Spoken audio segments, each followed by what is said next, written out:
All right, we're gonna do a lesson on the stop line. Welcome Cmsc Auto School.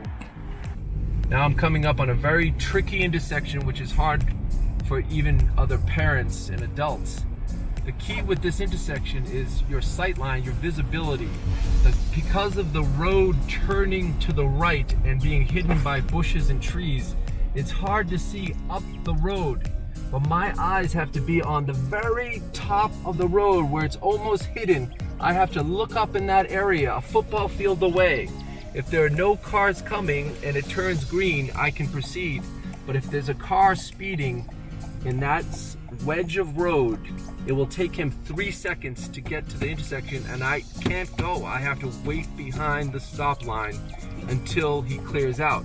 So that's what we're gonna do here. I see a car coming now into my football field. He's going slow, but he's pretty close now. So I have to wait until that car flushes through. And the position I wait is behind the stop line.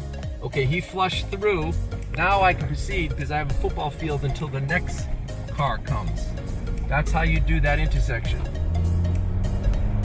I'm gonna get it up to 35 again. I drive like a prince in the center of my lane. I have dignity. I don't get angry at people. I'm calm, confident, wise, experienced. And if a car is not behaving on the other side of the road, I have time to pull over and slow down and avoid going off the road or hitting a pole or a child. But in the meantime, I drive right in the middle of the road. I'm just aware of the other cars on the other side of the road, because driving is more of a thinking skill than a physical skill.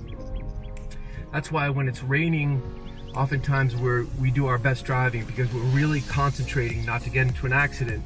But then the sun comes out, we get into our neighborhood, we realize, oh, this is familiar, I don't have to pay attention, and that's, boom, where an accident happens.